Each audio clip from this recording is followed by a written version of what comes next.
where the rubber always meets the road, I think. Actually, I'm not even sure what that means. Heartland Newsfeed Radio Network, live at heartlandnewsfeed.com.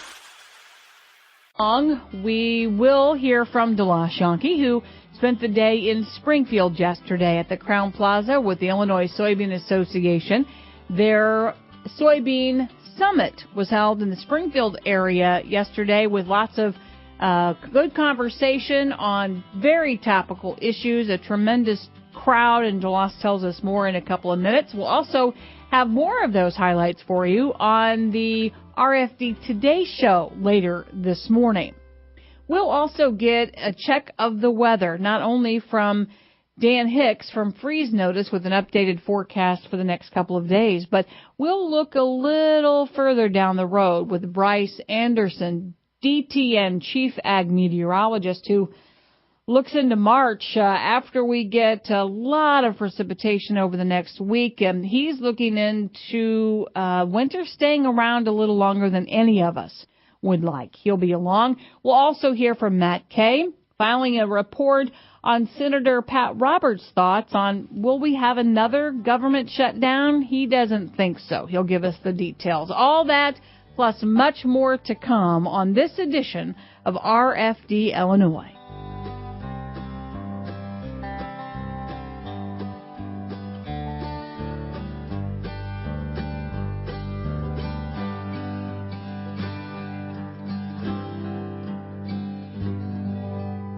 All Ag. All Illinois. All Now. There are a lot of smartphone apps out there, but do they have what's important to us here in Illinois? The Farm Week Now app does, and it's always at your fingertips. All Ag, all Illinois, and 24/7 where and when you need it for free. Go to your app or Play Store on your smartphone, hit search, type in Farm Week Now, that's one word, and download it today. Brought to you by Illinois Farm Bureau, where we're all about farm, family, and food. RFD Radio Network's Rita Frazier connects rural routes for you. Rita delivers passion and reliable information to listeners on the RFD Radio Network. Her radio career spans close to 3 decades. Here's a bit about her rural roots. I grew up on a small farm. My job today allows me to connect with people from all walks of life and experience opportunity every day. I get to talk about what I love, farming. Be it routes or roots, RFD Radio, FarmWeekNow.com, and Farm Week keep you connected. Your farm is your livelihood. To help you take steps to protect it, Country Financial crop experts have teamed up with your local County Farm Bureau to host a crop seminar near you. Don't miss this chance to learn about important industry updates, snack on tasty treats, snag free Country branded gear, and enter to win some great door prizes. Find out when a winter crop meeting is coming to a location near you by visiting countrycrop.com or ilfb.org. We look forward to seeing you. No purchase necessary. This is a no-cost, no-obligation educational seminar and insurance sales presentation. Federal crop insurance policies issued by Country Mutual Insurance Company, Bloomington, Illinois, an equal opportunity provider. Country Financial is a part of the Illinois Farm Bureau family of companies. Illinois Farm Bureau is Illinois' nonpartisan agricultural advocate organization. We're back here on RFD Illinois. I'm Rita Frazier. The Purdue University CME Group Ag Economy Barometer rebounded sharply in January, according to Purdue's ag economist Jim Mentert. Well, our monthly survey of farmers across the nation revealed that they were substantially more positive about the ag economy in January than they were in December. Barometer index went up from a reading of 127 in December to a reading of 143 in January. And the strongest we've seen, the most positive sentiment we've seen among producers since early last summer. So we've recovered a lot of ground here recently. And, we looked at the index of current conditions and the index of future expectations to try and figure out, what was the driver behind the improvement in the barometer. And both of those indexes improved in January. The index of current conditions actually rose from 109 in December to 132. So that was a 23-point increase. That's probably, I think it's one of the very biggest increases we've ever seen in the index of current conditions on a one-month basis. We think a lot of that driver driver probably was the administration's decision to make the second MFP payment to soybean producers, and perhaps the passage of the Farm Bill had a little bit of impact as well. Jim Minter at Purdue University. In other news, Senate Ag Chair Pat Roberts predicts no more government shutdowns as USDA gears up to implement the new Farm Bill ahead of the critical spring planting season. RFD Washington correspondent Matt Kay reports. Roberts told a Farm Foundation forum that despite another looming government shutdown deadline, the end of next week, we're not going to do another shutdown. We're just not. Usually when they occur, that first week people say stay the course, and the second week they say are we on the right course, and then the third week says how do I get off this course. And Roberts points out this was a 5-weeker that shattered glass for a lot of folks, including farmers. It was tough when you shut down an FSA office and farmers are making decisions. They're making planning decisions right now. Roberts helped shepherd to passage the Ag Improvement Act of 2018, signed into law just days before the 35-day partial shutdown of USDA and other federal agencies. With the shutdown now over, but the border wall funding fight still on amid another shutdown deadline a week from Friday, USDA is racing to implement the Farm Bill. USDA Deputy Secretary Steve Sensky. We're going to be moving just as quickly and prudently as we can because, as the chairman just noted, farmers are waiting for it to be implemented. Sensky heads a USDA Farm Bill implementation working group made up of agency and other officials. Deputy Secretary says some provisions of the Farm Bill are so clear they're self-implementing. Others will need policy, budget, or legal decisions. For the RFD Radio Network, Matt Kay on Capitol Hill. Thanks, Matt. Then on to weather. Bryce Anderson is DTN Chief Ag Meteorologist. He told us today that the most recent weather patterns might spell a long winter for Illinois. The cold that we've had has been very reminiscent of a very cold winter that we got into about 5 years ago in 2014. The timing was a little bit different, but boy, the impact was certainly similar. As far as what we're going to be seeing with the balance of this winter and on into spring, these various polar vortex outbreaks that we've got, I think are not done just yet. We're getting kind of a new round of that here this week to a certain extent. In the next couple weeks, we are likely to see that same sort of thing replay. The general effect is that winter is going to be a season that lasts a fairly long time here in the Midwest. It's not going to let up. You know, at the end of February, it's even going to hang on into the month of March. DTN Ag Meteorologist Bryce Anderson. DeLoss is back with more here on RFD Illinois. Illinois farmers are using voluntary conservation practices to protect their farms, their communities, and the environment. On February 1st, the USDA National Agricultural Statistics Service, or NASS, mailed surveys to more than 1,000 farmers in Illinois to capture farmer implementation of the Illinois Nutrient Loss Reduction Strategy. If you received the survey, take a few minutes to complete it and return it in the prepaid envelope. Tell your conservation story. Visit ilfb.org/NLRS for more information. Attention corn farmers. Your corn checkoff dollars are working with the U.S. Meat Export Federation to grow red meat export volumes. Because when we're exporting beef, we're also exporting corn. The beef industry consumes 28% of all corn fed to livestock, plus additional corn in the form of DDGs, a co-product of ethanol production. Now that's what we call working an angle. Your checkoff is working corn from all angles. Because of the Illinois Corn Marketing Board, your profitability is our bottom line. A message from the Illinois Corn Checkoff.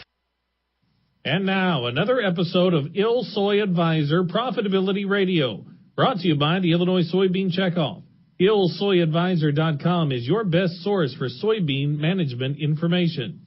With Tim Skates, who farms with family and extended family in White and Gallatin counties.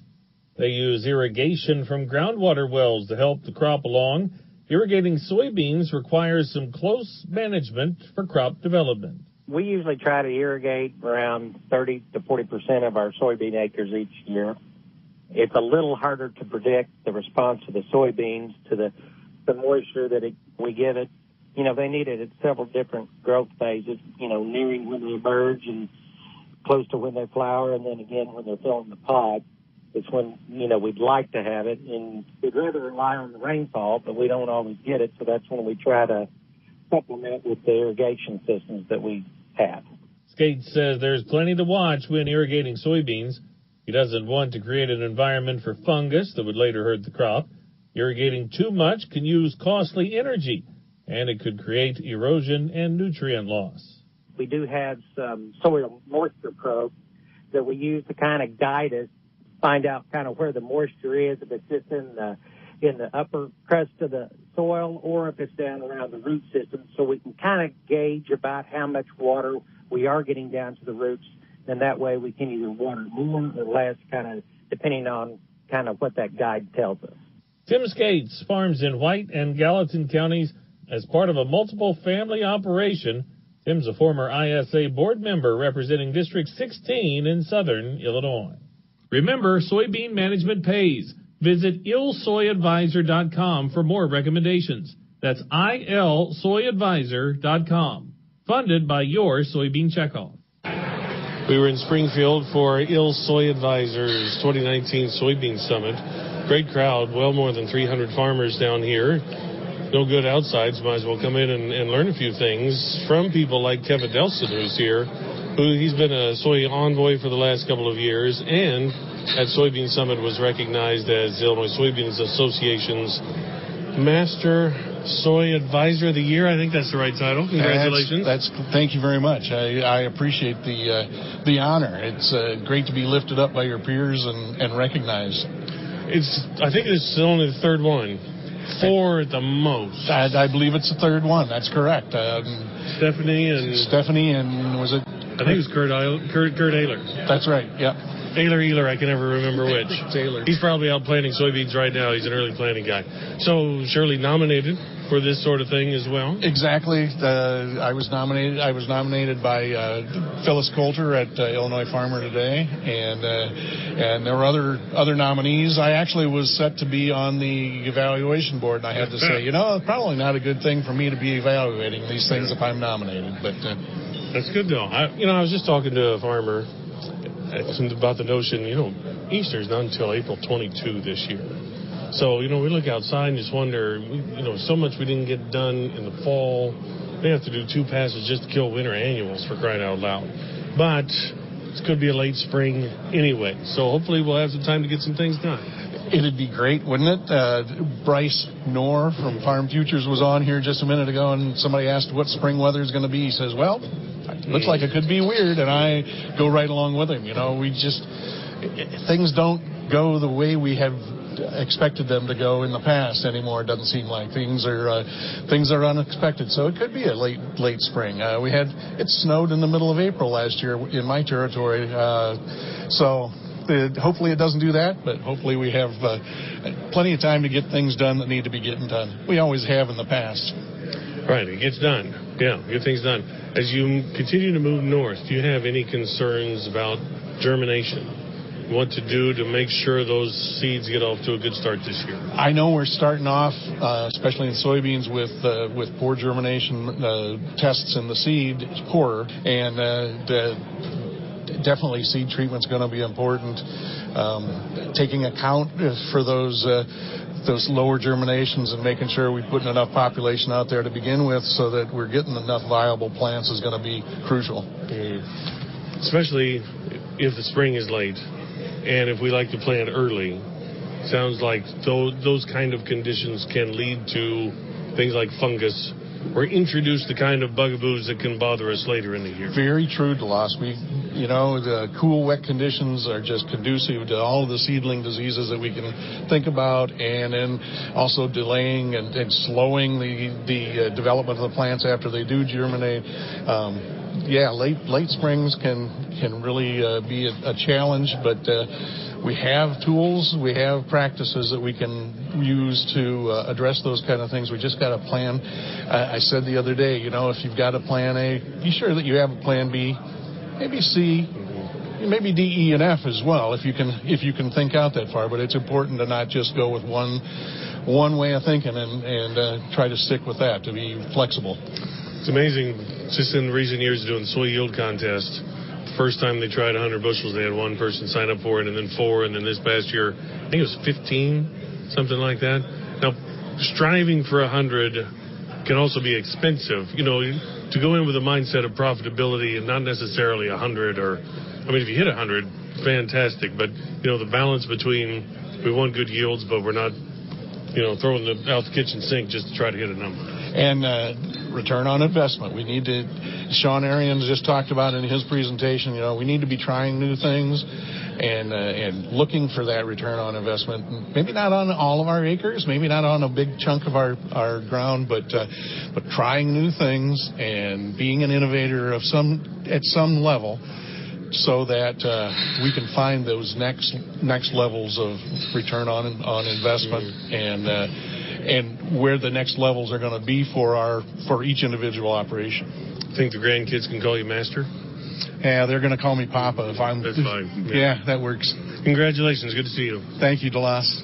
Kevin Nelson, Illinois Soybean Association's Master Soy Advisor of the Year from Soy Summit down in Springfield. With the RFD Ag Market Summary for this Wednesday morning, I'm Jim Taylor. Corn, beans, and wheat all ending Tuesday steady. March corn closing at 3.80 3/4, up 1.5.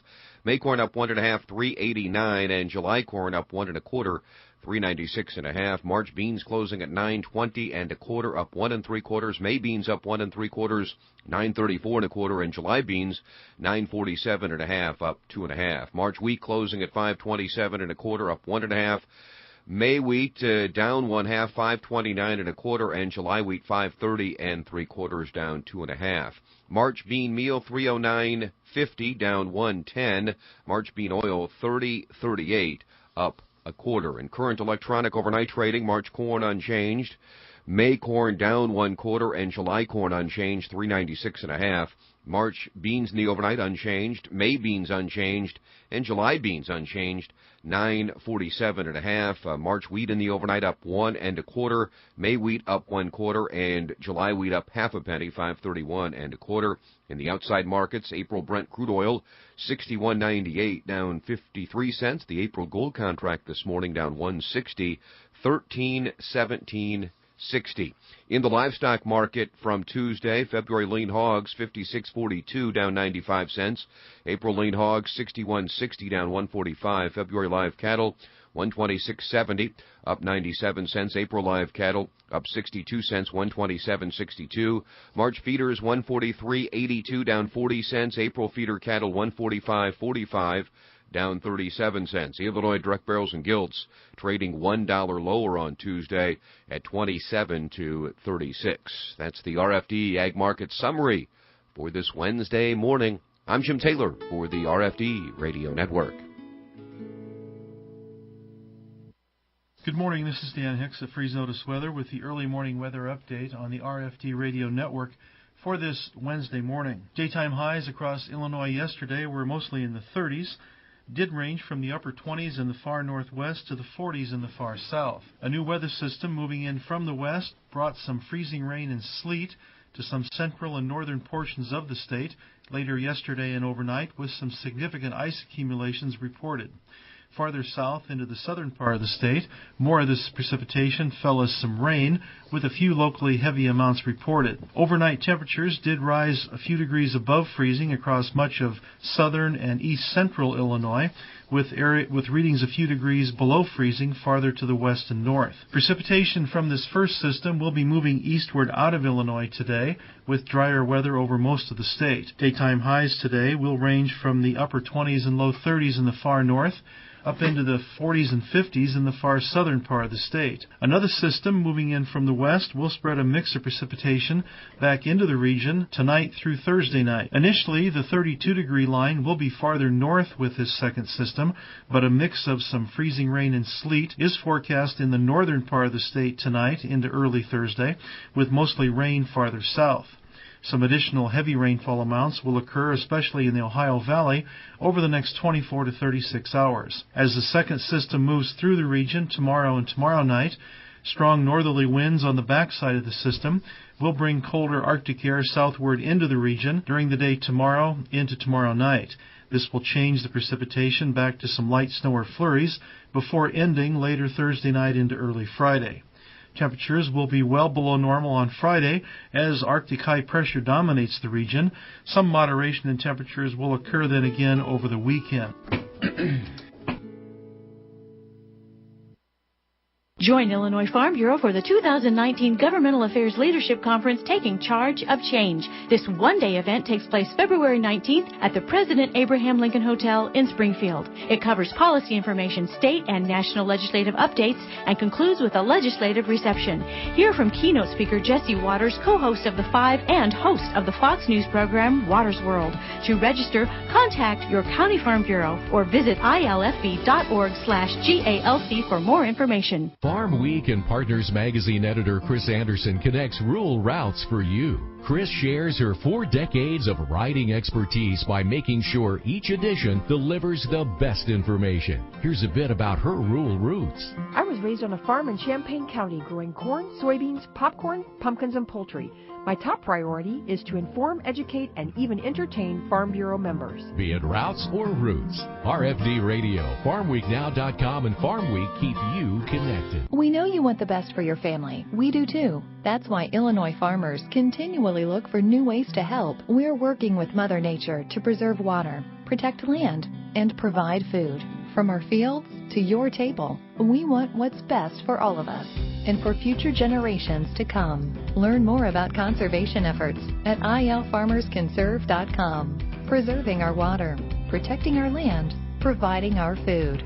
This message brought to you by Illinois Farm Bureau. If you're in the mood for some sprucing up, you're in luck. From big to small or farm to front yard, your Illinois Farm Bureau member discount from John Deere is ready and waiting to help. It's easy to think green when it's the Rewards Loyalty Program with savings on equipment, special parts, and home and workshop products. Whether your tasks involve mowing, planting, or cleaning, you'll be set for whatever your work requires. All you need to do is sign up, have your membership number handy, and go to johndeere.com/Farm Bureau.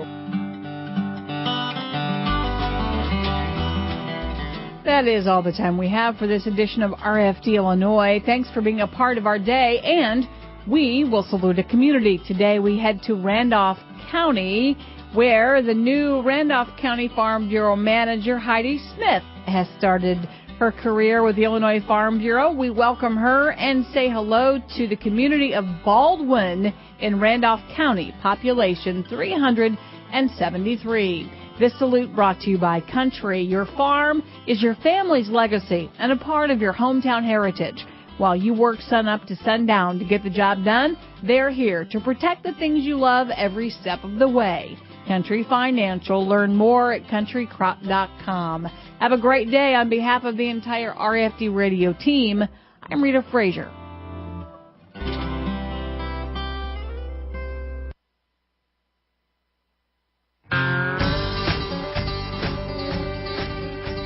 Thank you for joining us here on the RFD Radio Network. Hey, you know, a great way to reach farmers, reach those in agriculture, is through local radio. In fact, Rita, from the National Association of Farm Broadcasting, they have research that shows that farmers listen, 87% say they listen 3+ days a week, 74% say they listen